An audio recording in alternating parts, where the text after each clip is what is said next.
अनंत आस्था के केंद्र प्रभु महावीर के चरणों में वंदन। परम आदरणीय परम पूज्य युग प्रधान गुरुदेव के श्री चरणों में वंदन।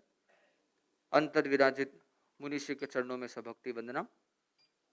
यहाँ उपस्थित धर्मानुरागी भाइयों और बहनों,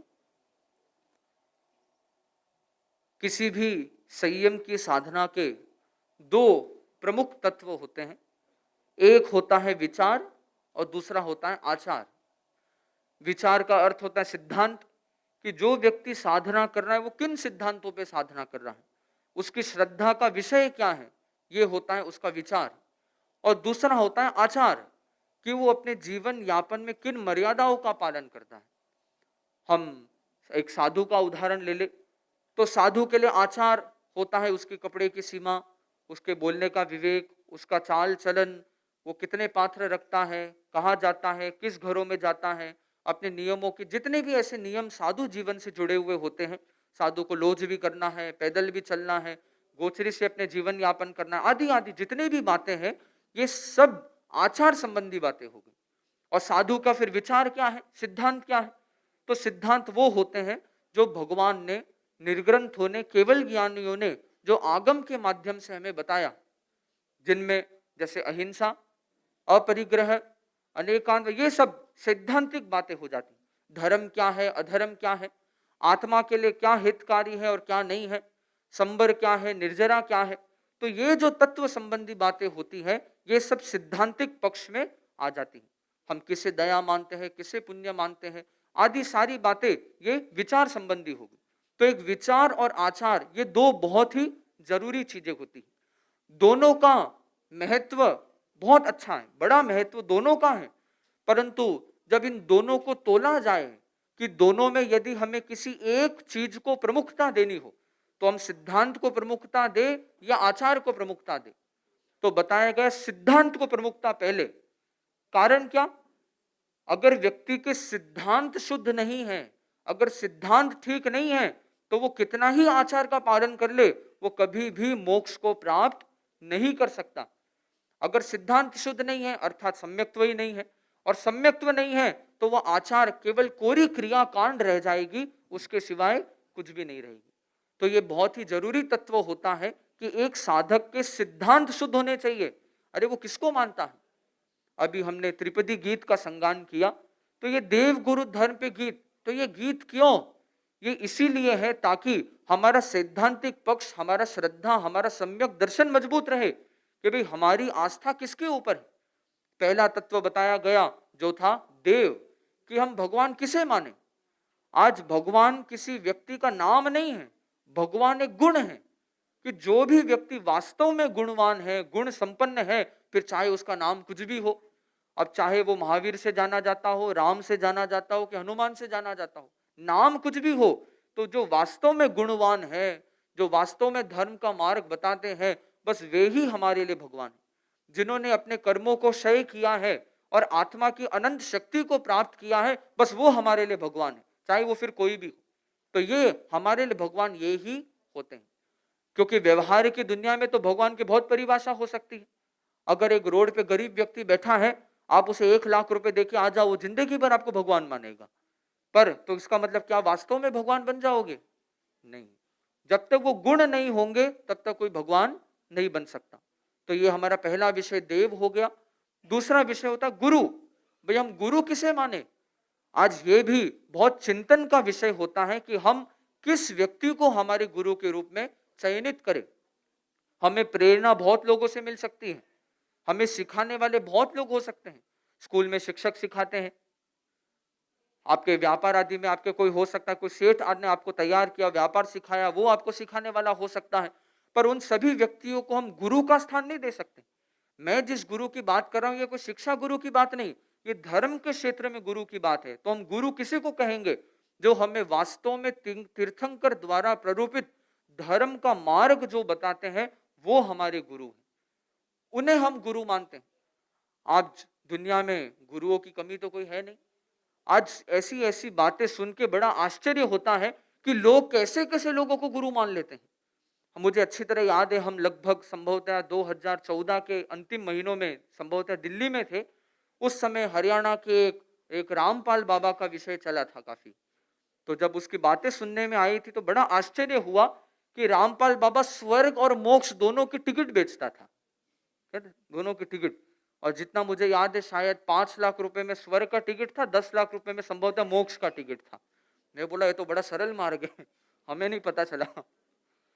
तो ऐसे व्यक्तियों को भी गुरु मानने वाले होते हैं।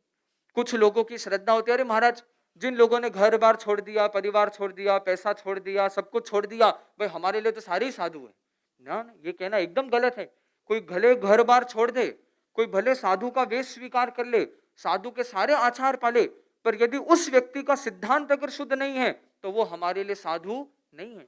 कोई सिर्फ आचार पालन करने से साधु नहीं बनता है। सबसे पहली चीज होती है सिद्धांत की शुद्धता, दूसरी चीज फिर उसका आचार। तो इन दोनों का जहां योग है वो ही हमारे लिए गुरु और वही हमारे लिए साधु साध्वी होने चाहिए। तो एकदम स्पष्ट परिभाषा है।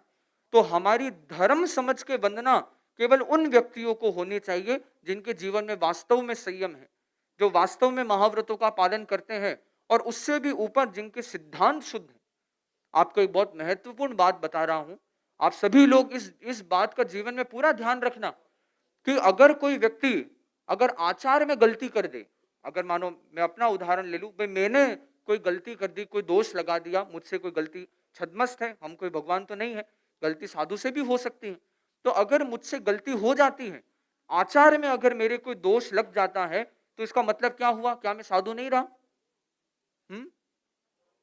अगर कोई साधु आचार में दोष लगा भी ले तो भी उसका साधुत्व कभी भी नहीं जाता है। उसके पास प्रायश्चित करके शुद्ध होने का अवकाश है। साधु प्रतिक्रमण करते हैं, प्रतिक्रमण भी एक प्रकार का प्रारंभिक प्रायश्चित है। फिर आगे जाके तपस्या आदि शोधन के ऐसे जो मार्ग है जिससे जो दोष हुआ उसका प्रायश्चित करके व्यक्ति शुद्ध हो सकता है। तो आचार संबंधी अर्थात अगर मेरा नियम है इतने हाथ ही कपड़े रखना, मैंने ज्यादा रख लिया, वो दोष जरूर है, पर वो ऐसा दोष नहीं है कि भाई जिससे मैं साधु ही नहीं रहूं। कुछ लोग की ऐसी धारणा होती है कि उन्होंने साधु साधियों को कुछ ऐसे बोलते हुए देख लिया, ऐसे करते हुए देख लिया, वो बोलते हमारा ये तो साधु ही नहीं, मैं तो इनको साधु ही नहीं मानता। ये बहुत बड़ी भूल है। लगभग कोई साधु किसी भी प्रकार की गलती करते, मोटा मोटी कुछ एक अपवाद है, उनको छोड़कर साधु से बड़ी गलती हो जाए, आगमों में बताया गया एक प्रकार का साधु ऐसा होता है जिसके पास इतनी जबरदस्त लब्धि होती है कि वो चक्रवर्ती की सेना को भी डंडे मार मार के भगा देता है। और अगर कोई साधु इतनी बड़ी सेना को डंडे मार मार के भगाने का काम कर दे तो भी बताया गया कि उसका साधुत्व जाता नहीं है, वो साधु ही रहता है, वो प्रायश्चित करके वापस शुद्ध बन सकता है। परंतु जब सिद्धांत विचार की बात करें तो विचार ऐसी चीज है कि विचार एक भी अगर गलत हो गया, आचार तो होने से साधुत्व नहीं चला जाएगा, पर एक विचार या एक सिद्धांत या एक भी धारणा अगर गलत हो गई तो सम्यक्त्व ही चला जाता है। फिर न तो व्यक्ति श्रावक रहेगा, न वो साधु रहेगा, न सम्यक्त्व, कुछ नहीं रहेगा, सब शून्य हो जाएगा। तो जो सिद्धांत का जो पक्ष है, विचार का जो पक्ष है, जो सम्यक्त्व का जो पक्ष है, वो हमारा इक्का है, वो एक नंबर है, वो इक्का है। उसके आगे शून्य लगेंगे तो उस इक्के तो मूल्य है। अगर वो इक्का हट जाए, सम्यक्त्व हट जाए, फिर कोई व्यक्ति कितना ही अच्छा साधु जीवन का पालन करे, कितना ही अच्छा श्रावकों की व्रत आराधना करे, तो भी उसका अगर सम्यक्त्व नहीं है तो उस आराधना का कोई विशेष अर्थ नहीं निकले। तो हमें इस दिशा में प्रयास करना चाहिए, पुरुषार्थ करना चाहिए कि हमारा सम्यक्त्व कितना शुद्ध है, हमारी श्रद्धा कितनी शुद्ध है। हमें कभी भी चमत्कार के विषय में फंसना नहीं चाहिए। चमत्कार की परिभाषा क्या होती है? चमत्कार का मतलब क्या? अगर सरल शब्दों में कहे, जो चीज हमारी समझ के परे हो उसको चमत्कार कहते हैं, जो चीज न समझ में आती है वो चमत्कार है। बाकी चमत्कार जैसी कोई चीज दुनिया में होती ही नहीं है। जब मुंबई में पहली बार ट्रेन चली थी, संभवतः वो ठाणे का जो रूट था, अंग्रेजों के जमानों में पहली बार संभवतः जब ट्रेन चली, तो जैसे ही वो ट्रेन जब चली थी तो जो लोगों ने पहली बार अपने जीवन में देखा ट्रेन जैसी चीज को, वो लोग उसे बड़ी चमत्कार मानते थे। कितने लोग उसकी पूजा करने लग गए, आरती उतारने लग गए, कितने लोग डर के भाग गए, ये तो भाई कोई यमदूत का यान आ गया। तो ऐसा भी हुआ था। क्यों? क्योंकि लोगों के उस जानकारी का अभाव था, इसलिए चमत्कार था। जैसे जैसे समझ में आ गई भाई नहीं ये तो हमारी यातायात का साधन है, तो आज कितने लोग ऐसे होंगे जो ट्रेन को चमत्कार समझते हैं? आज तो कोई चमत्कार नहीं समझता। क्यों? क्योंकि क्योंकि ज्ञान हो गया कि भाई ये तो चमत्कार नहीं, समझ आ गई तो चमत्कार नहीं। तो इसीलिए हम जितनी भी चमत्कार की घटनाएं सुनते हैं ये वास्तव में चमत्कार है ही नहीं, बस केवल हमारे समझ के परे है, इसलिए चमत्कार लगता है। और वही जब चीज उसके पीछे का विज्ञान समझ में आ जाए तो वो चमत्कार नहीं रहेगा।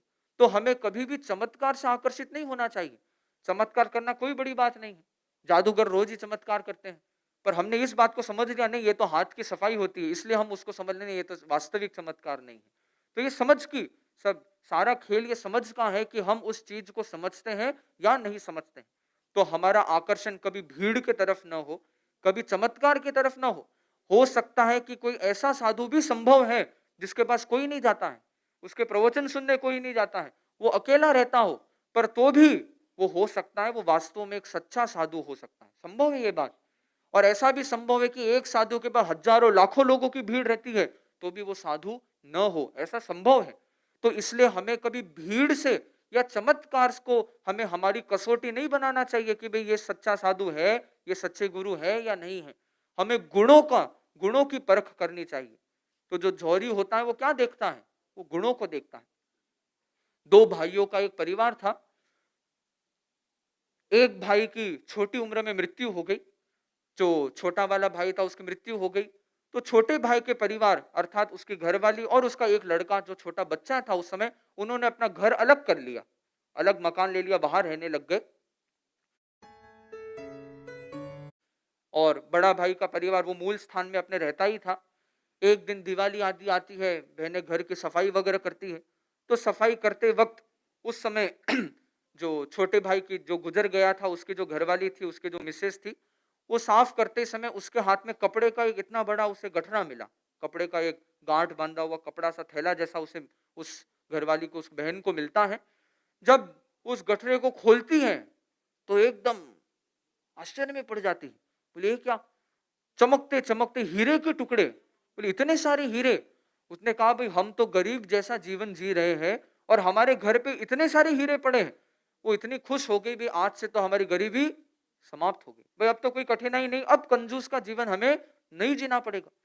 वो तुरंत अपने बच्चे को बुलाती है और बच्चे को कहती है कि भाई बेटा तू जा अपने बड़े पापा के पास, बड़े पापा हीरा का ही व्यापार करते हैं, तो ये गठरी लेकर जा और उन्हें कहो कि आप इसे बेच दो और जो भी पैसा आता हो हमें जरूरत का हमें दे दो, बाकी ब्याज पे रख दो, हमारा जीवन सरल हो जाएगा। वो बच्चा गठरी लेके अपने बड़े पापा के पास जाता है, छोटा था उस समय में। बड़े पापा कहते हैं बड़े पापा भाई मेरी मम्मी ने ये हीरे की पूरी ये गठरी भेजी है और मम्मी का ये आदेश है कि आप इसे बेच के पैसे ब्याज पे रख दीजिए जिससे हमारी सुख सुविधा में कोई बाधा न आए। बड़े पिताजी बड़े होशियार व्यक्ति थे, उन्होंने गठरी को हाथ तक नहीं लगाया, पहले उस बच्चे को ही कहा बच्चा तुम खोल के दिखाओ तो सही गठरी कैसी है। गठरी को खोली गई। इधर उसके बड़े पिताजी ने उस गठरी को ध्यान से देखा तो उसे पता चल गया ये हीरे नहीं, ये तो कोरे कांच के टुकड़े हैं। तो उन्होंने कहा कि भाई ऐसे कैसे बता दे। वो बड़ा दूरदर्शी व्यक्ति था, उसने कहा कि भाई बेटा ये हीरे इतने मूल्यवान है, इतने मूल्यवान है कि मेरे पास तो ऐसा ग्राहक ही नहीं है इसको मैं बेच सकूं। तो एक काम करो तुम इसे वापस बांध के अपने मम्मी को दे दो और कहना कि वो संभाल के रखे, अगर कोई ऐसा ग्राहक आएगा तो मैं जरूर इसे बेच दूंगा। बच्चा वापस गठरी बांध देता है और वापस जाके अपने माँ को सौंप दे। उस दिन से लेकर आगे तक माँ ने उसके परवरिश में कोई कंजूसी नहीं रखी। क्यों नहीं रखी? बोले हम तो अरबपति खरबपति बन चुके हैं, अब हमें हीरे ही हीरे, अब क्या कंजूसी रखना। और वो उसको खिलाने पिलाने, अध्ययन में, शिक्षा में पूरा ध्यान रखती है। बच्चा धीरे धीरे पढ़ना लिखना, उसके संबंध अध्ययन पूरा कार्य पूरा हो जाता है। अध्ययन आदि का कार्य संपन्न होने के बाद में वो व्यापार सीखने के लिए अपने बड़े पिताजी के साथ बैठने लगता है और बहुत कम समय में, बहुत ही अल्प समय में ही वो भी बहुत पारखी एक अच्छा जौहरी बन जाता है। जौहरी बन गया। एक दिन वो गठरी, अब इस जो बच्चा था पढ़ लिख कर समझदार हो गया, अब उसके हाथ में वो जब गठरी लगी वो उसे खोल के देखता है। उसकी माँ कहती है भाई चलो अब मौका आ गया, अब तुम देखो, अब तो तुम पढ़ लिख लिया, अब तुम व्यापारी बन गए, तुम बेच दो। वो जैसे ही गठरी को खोल के देखता और देखता ये तो क्या है, कांच के टुकड़े, तुरंत उठा के डस्टबिन में फेंक देता है। और माँ जो गुस्से में आती है, अरे क्या किया, हीरो को कचरे के डब्बे में फेंक दिया। बोले माँ ये हीरे नहीं, ये तो कोरे कांच के टुकड़े हैं। माँ ने बोला ऐसा बिल्कुल नहीं हो सकता, जरूर तुम्हारे बड़े पिताजी ने गफलत कर दी होगी। तो बच्चा ने बोला, ना मेरे माँ, मेरे बड़े पिताजी ऐसे नहीं है, वो तो बड़े समझदार हैं। मैं जब उनके पास हीरे दिखाने लेकर गया था, उन्होंने तो हाथ तक नहीं लगाया। अब वो तुरंत जाता है अपने बड़े पिताजी के पास और कहता है कि बड़े पिताजी आप ये बताइए, आप तो जौहरी हैं, आपने तो पहले दिन देख लिया था, ये तो कांच के टुकड़े हैं, तो मुझे क्यों नहीं बताया? तो बड़े पिताजी बताते, अगर मैं बता देता तो आज तू यहाँ तक कैसे पहुंचता। तब उसे समझ में आया। तो आप देखिए, वो बच्चा जब तक अज्ञान में था, जब तक जानकारी का अभाव था, उसके लिए वो टुकड़े क्या थे? हीरे थे, बहुत कीमती चीज थे। जिस दिन वो पारखी बन गया, जिस दिन वो जौहरी बन गया, अब उसे वो क्या मालूम पड़ गए? पारखी। तो हमारी नजर कैसी होनी चाहिए? पारखी की तरह। चमक मत देखो, चमकने में तो हो सकता है हीरे से भी ज्यादा शायद कांच की चमक ज्यादा हो, वो सूर्य के किरणों को वो ज्यादा रिफ्लेक्ट करे, पर उसका अर्थ ये नहीं है कि वो मूल्यवान और बहुत कीमती चीज हो जाएंगे। तो इसलिए हमें चमक दमक में विश्वास नहीं रखनी चाहिए, अंदर गुणों तक जाना चाहिए कि भाई मैं जिसकी आराधना कर रहा हूं, क्या वो वास्तव में गुण संपन्न है, और ये चीज क्यों जरूरी है। मैं वापस इस बात को दोहरा रहा हूं कि आचार मर्यादा में भूल होने पर श्रावकत्व या साधुत्व नहीं जाता है, उसे सुधार किया जा सकता है। परंतु सिद्धांत में अगर आप जो साधु है उसे असाधु मान लो, और अगर जो साधु नहीं है उसे साधु मान लो, धर्म को अधर्म मान लो और अधर्म को धर्म मान लो, हिंसा को अहिंसा मान लो, अहिंसा को हिंसा मान लो। एक छोटी सी धारणा, गलत धारणा, एक छोटी सी भूल, एक छोटी सी गलत सिद्धांत की स्थापना, और आप सब कुछ गवा बैठोगे। इसलिए इस चीज में हमें विशेष जागरूकता रखनी चाहिए कि किसी भी प्रकार से हमारे सम्यक्त्व में कभी भी दोष नहीं लगना चाहिए। तो ये कब होगा? जब हम अध्ययन करेंगे। जब आप अध्ययन करोगे, साधु साधियों के जो फरमाते उस पर ध्यान दोगे। वरना आप देखिए, अगर लोगों ने वास्तव में बड़ी गहराई तक इस तत्व को समझा होगा तो आज स्टेज पे बैठने वाले 6 नहीं 60 संत होते। तो ठीक है, हर व्यक्ति के लिए वहां तक समझ पकड़नी मुश्किल हो सकता है, पर हम प्रयास करें, हम उतना तो नहीं, पर हम अच्छे दृढ़ श्रावक बने, जो केवल किसी के बातों में आने वाले नहीं होते हैं, वो सिद्धांतों को समझते हैं। मैंने पूर्व में एक प्रेरणा दी थी कि एक आचार्य महाप्रज्ञ जी की पुस्तक है भिक्षु विचार दर्शन, उस पुस्तक का हर जैनी को स्वाध्याय करना चाहिए। हो सकता है उसमें आचार्य भिक्षु का नाम हो या आचार्य महाप्रज्ञ जी का नाम हो, पर उसमें जो बातें लिखी गई हैं वो केवल आगम सम्मत बातें ही उसमें लिखी गई हैं। तो सभी जैनी व्यक्तियों को एक बार उसे पढ़ना चाहिए, उसकी उसका मन में उसकी आलोचना करनी चाहिए कि अरे, मैं जो जिसे मान रहा हूं, उस पुस्तक को पढ़ने से आप वास्तव में जौहरी बन जाएंगे। आचार्य तुलसी की एक बहुत ही सुंदर रचना है जिसका नाम है जैन सिद्धांत दीपिका। संभवतः नीचे स्टॉल पे भी पुस्तक उपलब्ध रहती है। तो जैन सिद्धांत दीपिका पढ़े, वो तत्व ज्ञान की ऐसी पुस्तक है हम जिसमें जैन तत्व का सार समझ सकते हैं, जिससे हमारी श्रद्धा, हमारा सम्यक्त्व और मजबूत बन सकता है। क्योंकि सम्यक्त्व की एक छोटी भूल हमें बहुत भारी पड़ सकती है। एक आगम की एक वास्तविक घटना मैं आपको सुनाना चाहता हूं। हो सकता है आप लोगों ने अनेक बार सुनी भी होगी। ये घटना है एक सेठ जिसका नाम था नंदन मणिकार, राजस्थानी भाषा में नंदन मणिहारा नाम से प्रसिद्ध है। तो ये भगवान महावीर के समय की घटना है, वास्तविक घटना है, कोई काल्पनिक घटना नहीं। कि नंदन मणिहारा एक श्रावक था। पहले तो केवल एक सामान्य व्यापारी था। भगवान महावीर के संपर्क में आने के बाद, जो आज के समय में हम राजगिरी कहते हैं, उस समय में राजगृह नगरी थी, तो वहां पर रहने वाला एक बहुत ही बड़ा संपन्न व्यापारी था। भगवान महावीर के संपर्क में आने से वो श्रावक बन जाता है, 12 व्रतों को स्वीकार कर ले, सम्यक्त्व भी बनता है, व्रती श्रावक भी बनता है, और अपनी साधना वो कर रहा होता है। साधना करते करते, अच्छा, 12 व्रत लेने का मतलब होता है कि 12 व्रती श्रावक पोषद की आराधना करते हैं। पर्यूषण में तो विशेषकर हम प्राय प्राय देखते हैं कि रोज बहनों में तो मैं प्रतिदिन देख रहा हूं या लगातार पोषद होते ही है, और प्राय प्राय भाइयों में भी पोषद की आराधना चलती है। तो जो 12 व्रती होता है उसको अपने जीवन में हर वर्ष में पोषद करने की भी अनिवार्यता होती है। पोषद करना उसके लिए अनिवार्य होता है, तो ही उसका वो 11वां व्रत पूरा होगा, अन्यथा वो अधूरा रह जाएगा। तो इधर नंदन मणिहारा भी पोषद साधना करता। तो एक बार का ऐसा प्रसंग है कि एकदम भयंकर गर्मी का मौसम था। गर्मी के मौसम में उसने तेले का पचखान लेकर लगातार 3 दिन का पोषद ले लिया, अर्थात 72 घंटे, मतलब 8 16 और ये 24 प्रहरी पोषद, 24 प्रहर का उसने पोषद स्वीकार कर लिया। एक दिन बीता, 2 दिन बीता, तीसरे दिन इतनी भयंकर प्यास लग गई, बाहर भयंकर गर्मी, इधर पोषद में एकदम चौवियार। ना कुछ खाना ना कुछ पीना, और प्यास में इतना तड़पने लग गया। और उस पोषद के दरमियान उसके मन में कहते उसके विचार दूषित हो गए।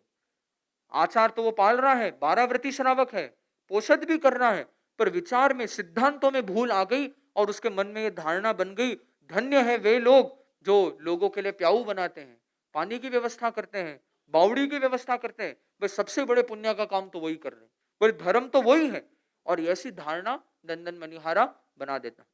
वो मन ही मन पोषद में संकल्प कर लेता है कि जैसे मेरा पोषद पूरा होगा, मैं राजा शरणिक से आज्ञा लेके बड़ी सारी बावड़ी बनाऊंगा, बड़ी सारी एक पुष्करणी बनाऊंगा।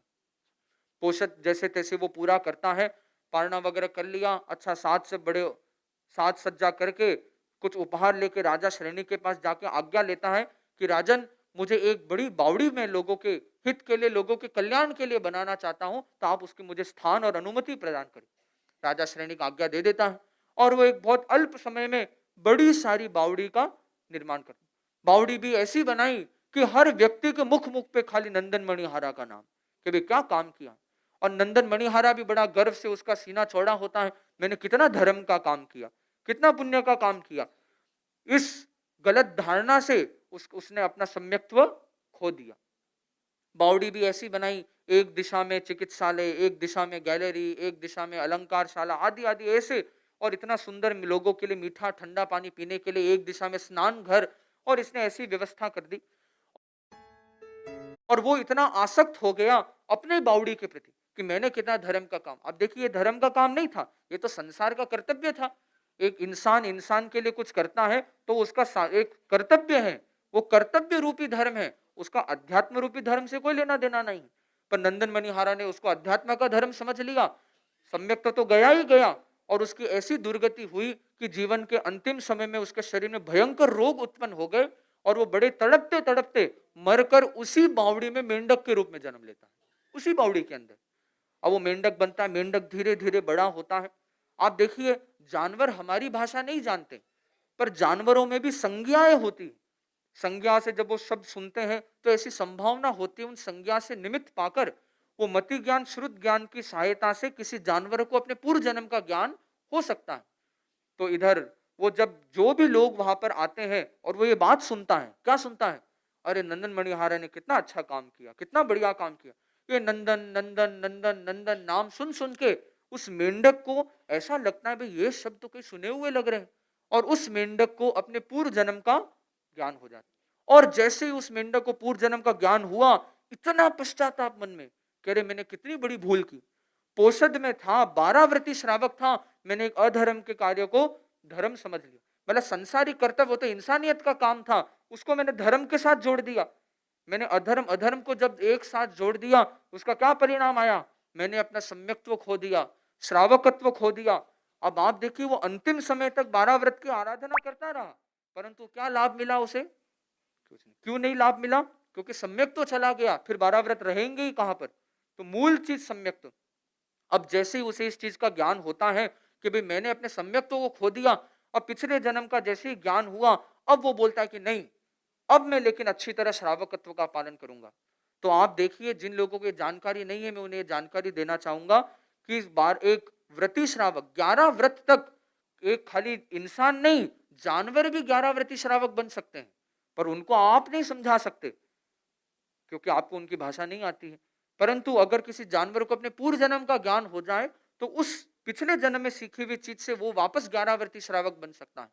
तो इधर जो मेंढक है, मेंढक संकल्प करता है, वापस वो सम्यक तो स्वीकार करता है, मिथ्यात्व का त्याग करता है, और 11 व्रतों को खुद से स्वीकार करता है। कौन सा व्रत उसने स्वीकार नहीं किया, हाँ हाँ, जो 12वां व्रत है श्रावक का, जो अंतिम व्रत है, उसका नाम है यथा संविभाग व्रत या अतिथि संविभाग व्रत, कि साधु साध्वियों, शुद्ध साधु साध्वियों को सुपात्र दान देने का ये व्रत होता है। एक जानवर की उसकी खुद की चीज है ही नहीं, वो क्या दान देगा। इस कारण से एक वो व्रत जानवरों के नहीं होता है, बाकी शेष 11 व्रत, 11 व्रत में पोषद भी आ गया। तो मेंढक ने उस नंदन मणिहारा के जीव ने ये संकल्प लिया कि मैं जब तक जीऊंगा मैं बेले बेले पालना करूंगा। तो एक मेंढक होके वो 2 दिन का व्रत उपवास करता, तीसरे दिन पालना करता। और पालने में भी कितनी बड़ी बात है, कच्चा पानी नहीं पीता। तो आप बोलो पानी कैसे पीता फिर, क्योंकि जो बावड़ी में पानी है वो तो कच्चा पानी है, सचित पानी। तो जो स्नान घर में लोग नहाते तो शरीर के मैल से जो पानी अचित हो जाता, वो पानी पी के उस मेंढक ने काम चलाया, परंतु दोष नहीं लगाया। ऐसे करके उस मेंढक ने वो 11 व्रत की अनुपालना कर रहा था। और जब उस मेंढक को पता चला भगवान महावीर राजगृह नगरी पधार रहे हैं, वो प्रवचन सुनने के लिए वहां पर जाता है। पर बीच रास्ते में राजा श्रेनिक की जब अपने सैनिकों के साथ वो आ रहा था, राजा श्रेनिक के घोड़ों के नीचे वो आ जाता है, कुचला जाता है, और उसके बस अंतिम समय आता है। तो अंतिम समय में वो संथारा भी स्वीकार करता, और संथारा स्वीकार करके फिर पहले देवलोक में जन्म लेता। तो यहां से और भगवान महावीर ने अपने परिषद को बताया अपने प्रवचन में, जो 32 आगमों में से एक आगम है जिसका नाम है ज्ञाता धर्म कथा। तो उस आगम में संभवतः ये आता है कि यही जो मेंढक है नंदन मणिहारा का जीव है, ये अभी पहले देवलोक में है, वहां से मरकर ये वापस मनुष्य लोक में जन्म लेकर संयम स्वीकार करके मोक्ष भी चला जाएगा। तो आप देखिए, छोटी सी भूल सम्यक्त्व से मिथ्यात्व की ओर बढ़ गया। तो हमें इस चीज का पूरा ध्यान देना चाहिए, हम धर्म को समझे अधर्म को समझे, जो सही चीज नहीं है। हो सकता है हम हर चीज छोड़ नहीं सकते, अगर आपको पता भी चल जाए भाई हम जो हमारे लिए खाना बनाते हिंसा तो उसमें ही होती है, तो क्या आप अगर आपने उससे समझ लिया कि आप खाना बनाना छोड़ दोगे, तो आपके लिए तो वो संभव नहीं है। भाई आपको तो अपने जो भी दुनियादारी अपने परिवार चलाने के लिए व्यापार चलाने के लिए जो आवश्यक हिंसा है वो तो आपको करनी पड़ेगी, आपके लिए अनिवार्यता है। पर यह समझ हमारे मन में कम से कम होनी चाहिए, भाई मैं जो कर रहा हूं ये अपने दायित्व पालन के लिए, अपना परिवार चलाने के लिए कर रहा हूं, ये धर्म का काम नहीं। अगर आप किसी देवी देवताओं के पास अपनी सुख समृद्धि मांगने के लिए जाते हैं, हालांकि ये भी एक कमजोरी है कि लोग ऐसा समझते हैं कि हमें वो सुख समृद्धि देंगे, पर फिर भी अगर किसी की श्रद्धा है वो जाता है, तो ये धारणा स्पष्ट रहनी चाहिए कि मैं धर्म समझ के उनके पास नहीं जा रहा हूं। भाई जैसे बीमार होते डॉक्टर के पास जाते हैं, जरूरत पड़ती है वकील के पास जाते हैं, तो क्या आप वकील के पैर धोते हो, डॉक्टर के पैर धोते हो? क्या आप उनको साधु मान के वंदना करते हो? नहीं, जरूरत थी गए, ये एक ठीक है, कहते हैं ना एक सांसारिक संबंधी है। उसी प्रकार हमें सुख समृद्धि चाहिए तो लोग देवी देवताओं के पास जाते हैं, उनकी अर्चना करते हैं, उनको प्रसन्न करने का प्रयास करते हैं कि वो उन्हें सुख समृद्धि दे। पर इसका आध्यात्मिक आत्महित धर्म से इसका कोई सीधा संबंध नहीं है। तो ये सम्यक तो सदा हमारा पुष्ट रहे, क्योंकि इस चीज को अगर हमने खो दिया तो हम पता नहीं कितने समय तक हम वापस इस संसार के जन्म मरण के चक्र में रुलते रहेंगे, डूबते रहेंगे। इसलिए आचार्य तुलसी ने बड़ा सुंदर फरमाया, दुर्लभ चिंतामणि सम पायो प्राणी ओ मानव अवतार। ओ मानव अवतार चेतन क्यों खोवे बेकार, दुर्लभ चिंतामणि सम पायो प्राणी ओ मानव अवतार। तो हमारी आत्मा किस प्रकार कैसे कैसे मिथ्यात्व के कारण कैसे कैसे गतियों में दुख भोग चुकी है, बड़ी इसमें सुंदर यात्रा है। ढोर हुयो जब परवशता में, ढोर का अर्थ होता है जानवर, ढोर हुयो जब परवशता में, ढोयो भारी भार, जंगल में जद बन्यो जिनावर, थारी हुई शिकार, दुर्लभ चिंतामणि सम पायो प्राणी ओ मानव अवतार। कितनी बार हम जब जानवर रूप में जंगल में थे, हमारा शिकार किया गया, हमें हमारी चमड़ी उतारी गई, खाल उतारी गई, कितना दुख हमने वो सहन किया है। कितनी बार तू मरियो गर्भ में जननी ने संहार, काट काट कर बारे काढ़ो हा दुख हृदय विकार, दुर्लभ चिंतामणि सम पायो प्राणी ओ मानव अवतार। कितनी बार हमें पिछले जन्मों के हमारी माताओं ने गर्भ में ही हमें मारा होगा, काट काट के किस प्रकार हमें छिन्न भिन्न करके हमारा बाहर निकाला, ऐसे कष्ट को भी हमने सहा। इसी प्रकार हमने नरक में भी कितनी यातनाएं सहन की होगी। तज जंजाल हाल ही कर तो परम तत्व स्यो प्यार, जाग जाग दे झालो सतगुरु तुलसी तारण हार, दुर्लभ चिंतामणि सम पायो, प्राणी ओ मानव अवतार, ओ मानव अवतार, चेतन क्यों खोवे बेकार, दुर्लभ चिंतामणि सम पायो, प्राणियो मानव अवतार। तो हमें इस मनुष्य जन्म में अपने सम्यक्त्व को सुरक्षित रखें। पहली सीढ़ी हमारी है सम्यक्त्व को सुरक्षित रखना। तो हम आगे के क्रम में आज यथानुकूलता संतों के द्वारा हम सम्यक्त्व दीक्षा का भी उपक्रम आज संभव हो सकेगा। तो आप सभी लोगों को आप मोटा मोटी तत्व तो समझ ही चुके हैं। तो एक सामान्य जो पहली सीढ़ी होती है साधना की, उसके पचखांड भी हम संतों से आगे कर पाएंगे। तो हमें इस दिशा में अपनी सम्यक्त्व को पुष्ट रखकर आगे फिर साधना, एक बार सम्यक्त्व आ गया, फिर श्रावकत्व, और फिर कभी जीवन में ऐसा अवसर आ जाए, इस जीवन में नहीं तो कभी अगले जीवन में, साधु बनने की भी कामना हमेशा रखनी चाहिए, भावना हमेशा भानी चाहिए। भाई इस जीवन में नहीं बन सके तो क्या बात है, भाई आगे कभी ऐसा अवसर आए। ये श्रावक का मनोरथ होता है कि मैं कब परिग्रह मुक्त बनूं, कब मैं अणगार बनूं। तो ये हमें सदा रोज आप लोगों को भावना भानी चाहिए। क्या पता मैं भी इस जन्म में साधु बन गया, कितने जन्म मैंने भी कितने पापड़ वेले होंगे, कितने भावना भाई होंगे, तो इस जन्म में छोटी उम्र में मैं साधु बन सका। तो इस प्रकार हम आगे साधना की दिशा में आगे बढ़ते रहे। इसी भावना के साथ अपनी वाणी को यही विराम देता हुआ।